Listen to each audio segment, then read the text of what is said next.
Welcome to part 3. I'm actually timing this. And I said, I promised you I'd start with another tipple. So again, not going to do a lot. Because like I said, I do have other things to do and I don't want to get absolutely plastered. But anyway, to all you sitting at home, oh, this is a bit less than I wanted, but never mind. Going to the bottom.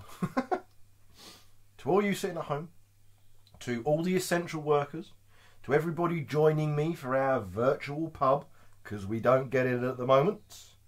One at the end of my road. I mean, it's a 4-minute walk. I still don't get it. But to everybody, cheers.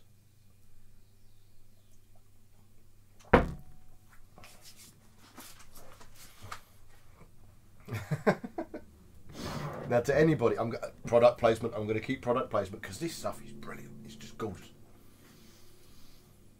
To anybody who's always thought I've always been kind of, yeah, you're not really a Scotch drinker, you're not really a bourbon drinker. Here, you've just seen me do 2 shots and I didn't flinch. Bitch, please. Because actually, you'll be amazed. There are people that message me that don't think that I drink this stuff.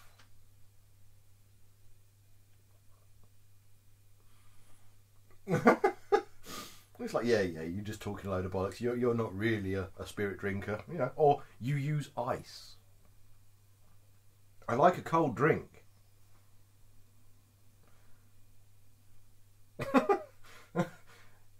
Yeah, I don't have to. I mean, if you're really curious, you can.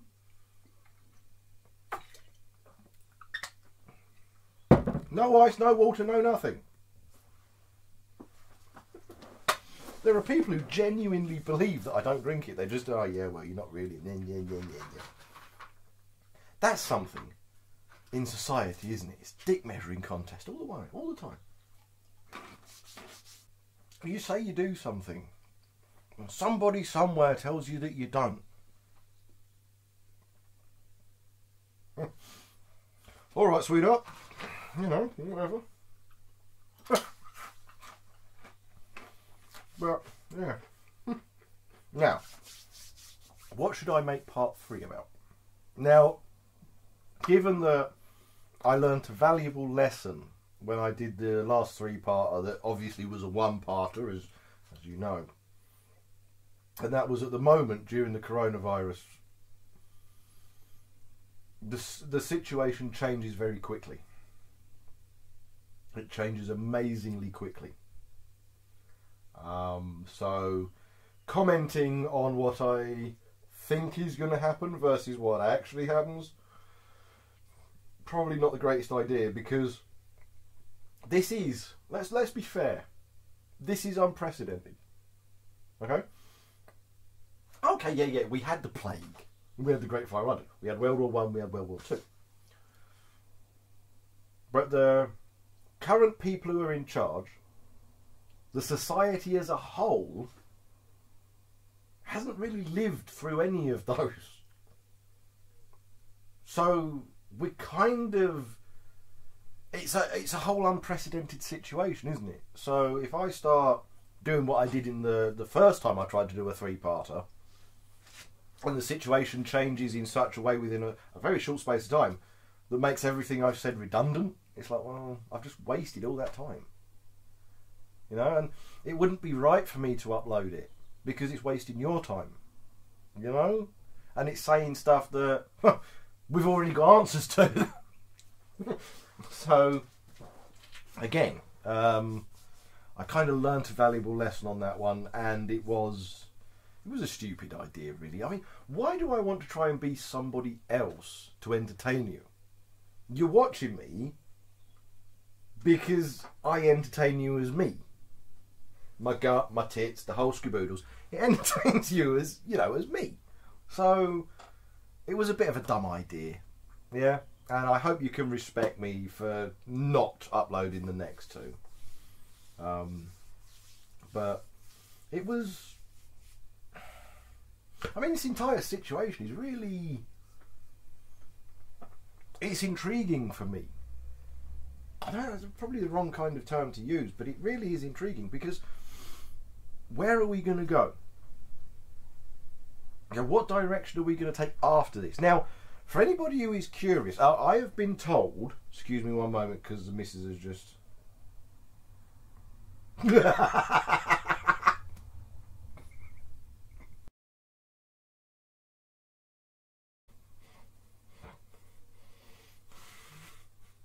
This isn't going to make any sense to you whatsoever. I'm sorry. This is the difference between you watching me and my actual life.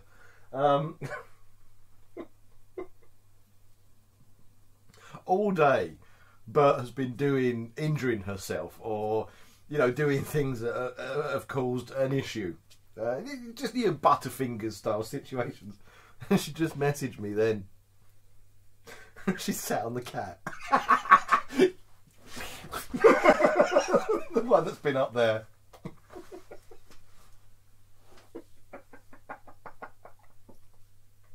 I'm sorry, this isn't as funny for you. I'm really sorry. This isn't as funny for you. Because obviously, this is my life versus the stuff that I'm doing. But just what's been going on today, okay? Fair enough. But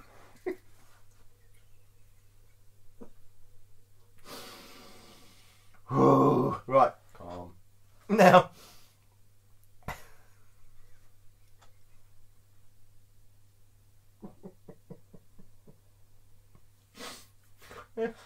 that's just Bert all over. I do love her dearly. I swear to Christ I do.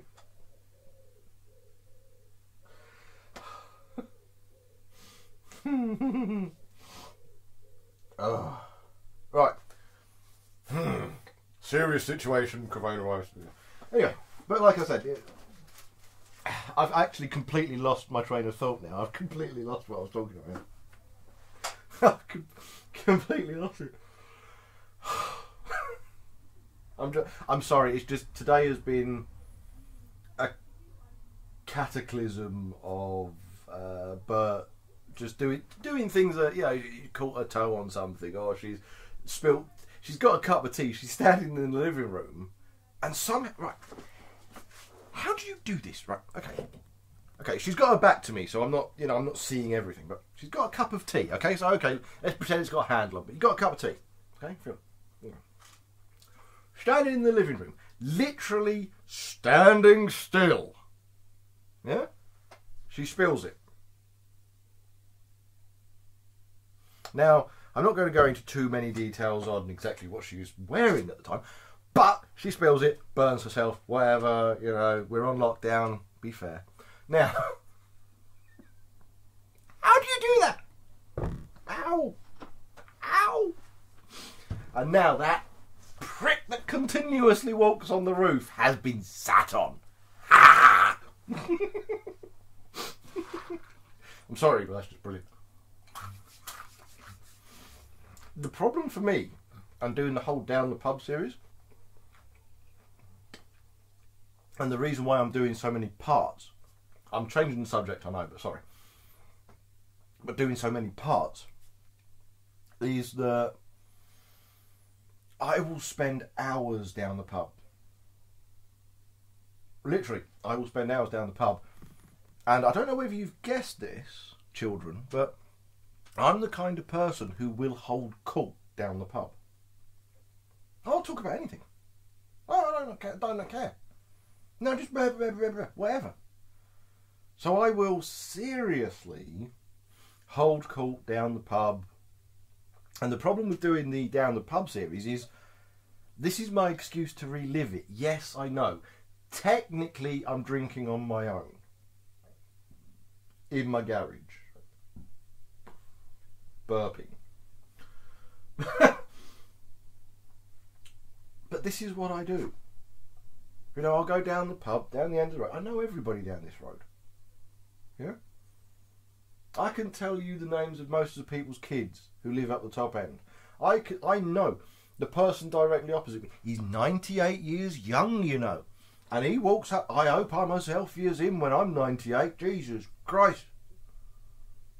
He walks up and down. He's exercise. He's walking up and down the road.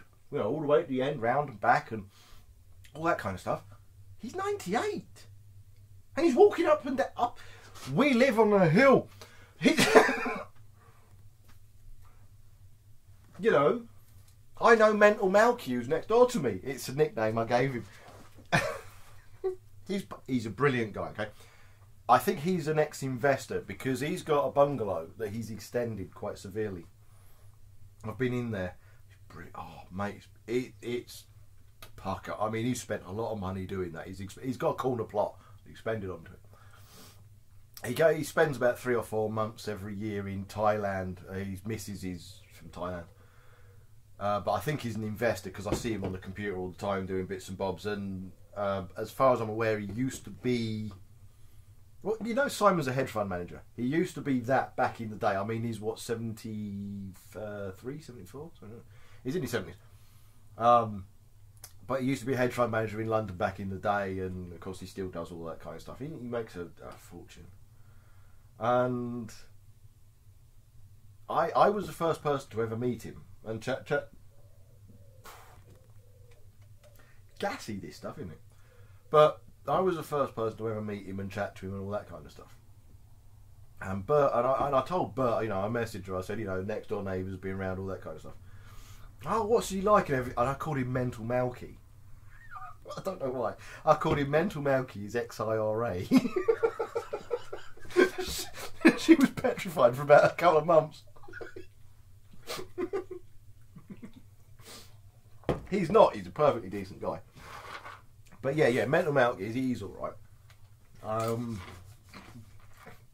The property next to us is rented as well. And they've had 4, sorry. Since we've been here, they've had 4 tenants living in them. First one moved out, they were a young family, they finally got enough money to get a house, whatever. The next one, he died in there. I didn't know he died. He was brilliant. When I found out he died, I was actually genuinely sad. He was brilliant. He was a great laugh. I mean, he was just larger than life. The kind of person you want to be when you get older. But he never let on. He had a terminal illness. And he actually died in the property. But I never knew. I was obviously at work and everything. But yeah, both myself and Bert never knew. He was brilliant. I mean, just salt of the earth, massive laugh.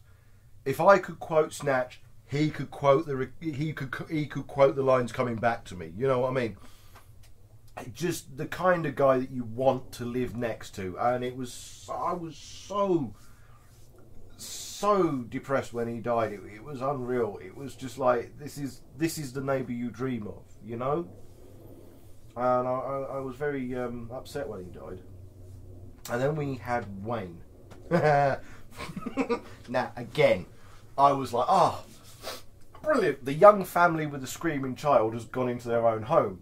And we've had, obviously, Alan, who was the guy who died. And he was brilliant. And then we had Wayne. Now, Wayne... Okay, he wouldn't quote lines back to me, but if you want salt of the earth kind of geezer... lived in Malden for years. He was disabled, heavily disabled. But he lived in Malden for years. And he had a car collection that... Okay, they were all rust buckets and piles of junk, but serious car collection. And he liked his motorbike. And I don't know whether in some of the uploads in the past you've ever seen a motorbike in the background on the driveway next to me when I've been driving away or talking or something like that. But yeah, that was his, that was Wayne's. And he lives just down the way in a retirement community with a birdies knocking off. He really is like that. He's brilliant. Every time I see him out in town, oh mate, how you going? He is such a laugh. It's not even funny. It's the next level. Alan was good. He knew Lock, Stock. He knew Snatch. He knew Pulp Fiction. He was good in that respect. But Wayne is just genius laugh. But yeah, he's living with a birdies knocking off. Brilliant guy, brilliant guy. And now we've got a couple living there. Well, we've got a woman living there, and a fella comes around more often than not. she's friends with the one next to her, the semi-detached next to her, and that particular person I don't get on with. So when the problem for my car channel is that she's got a dog, old dog, he woofs all the time, and if I'm out doing something, she comes out. She wants to see what's going on. She's one of those. She's all right, she's perfectly fine, but we don't really chat, you know. She's a neighbour that you can live next to, but you don't really talk to, and it's like you go out to do something, it's, why are you outside? What are you doing? You are never outside. Why are you outside now? You know, one of those. But her friend, who's the door up, what a C-U-N-T, that is. Notes through the letterbox. I hate people like that. You know? You've got a problem with me, ding dong, have a conversation. Yeah? Don't write a note, bung it through the letterbox. You'll get something back from me. I'll give you an example. This one's going to get demonetized. Are you ready? Now. Yeah, you know how much I give a fuck about monetization. It was just something Simon told me to do. Sorry about the adverts. Anyway. This was ages ago. Got the i30. The i30's got day running lights. Everyone's a winner. And when I came home, because I come home 2, 3 a.m. in the morning, I'd swap the cars round. Now, at the time I was using the i30, I'm now using the Terrican, but I'd swap the cars round because Bert leaves before me, and Bert doesn't mind people changing the position of the driving seat. She's fine with it. She's whatever. I hate it. I can't get comfortable. One of the reasons I like Mercedes Actrosses is because I've been driving them for so long. Okay? I can take you through this, right? All the way back, lift the catch up, back to the last click. Okay, so you go all the way back on the runner, then there's a catch next to it to the right, lift it, there's one more click. Okay? And it's 1, 2, 3, 4, 5, 6, 7. Mirrors. Steering wheel. And that's sad, right? That's how I set it up, okay? Oh yeah, and I'm all the way as far forward as it goes. I don't couch back. I don't gangster lean. I'm forward, okay? So down as far forward as it goes and backrest. So I'm pretty much like this, right? That's one of the reasons I like Mercedes. I can set them up perfectly, and I know it. So I swap the cars because I can't. When somebody moves my seat in my car, I will spend. Oh, hello. And that would probably be the better one to phone, just on the off chance. But okay, lovely. Okay. Thank you kindly. Cheers. Bye.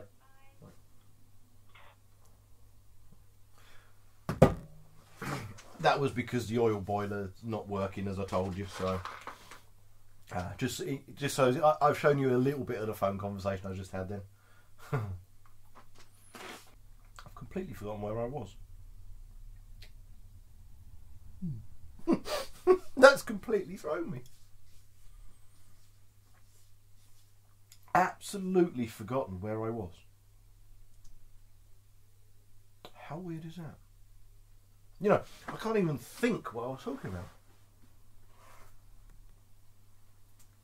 Now, obviously, if you put it in the comments section, it's a bit late. This is a pre-recorded thing. I've completely forgotten.